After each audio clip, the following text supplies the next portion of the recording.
Hello, this is Eric at the Prince George Ford Pre-Owned Supercenter, and we're taking a look at the 2011 Chevrolet Cruze in an LT trim and powered by a 1.4-liter Ecotec engine, providing you with excellent fuel efficiency and recently detailed, so it's nice and clean. But let's take a look inside.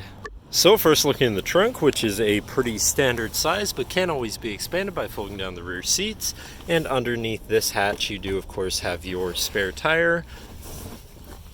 And then looking at the back seat, we have seating for three comfortably, with some fold-out armrests with two cup holders in the middle and a 12-volt power outlet down there. Do also have what appear to be WeatherTech floor mats throughout the vehicle. And this vehicle does have a remote start, so no need to go outside on those cold mornings to warm up your vehicle.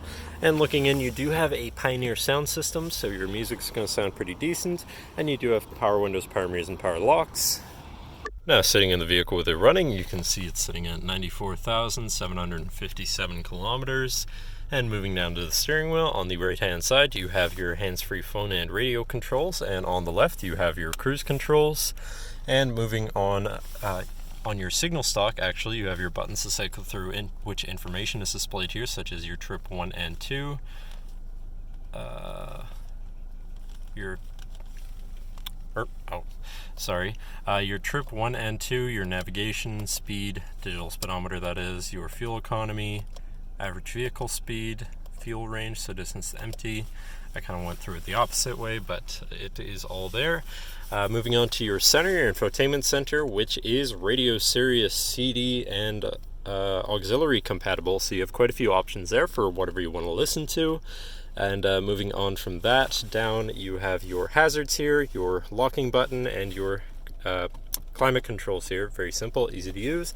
Little cubby there, and then you have your main shifter here with select shift, so you can manually shift to your gears.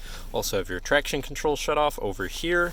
Then moving on, you have your parking brake, 12-volt power outlet, little cubby here, two cup holders, and your center compartment / armrest here, which is pretty spacious inside. Has your USB and auxiliary inside, so you can plug something into power charge or hook up your audio that way. But I believe that should cover our look at the interior. So now if you're interested, feel free to give us a call at 250-563-8111, or just come on down to the dealership and have a look for yourself, and have a nice day.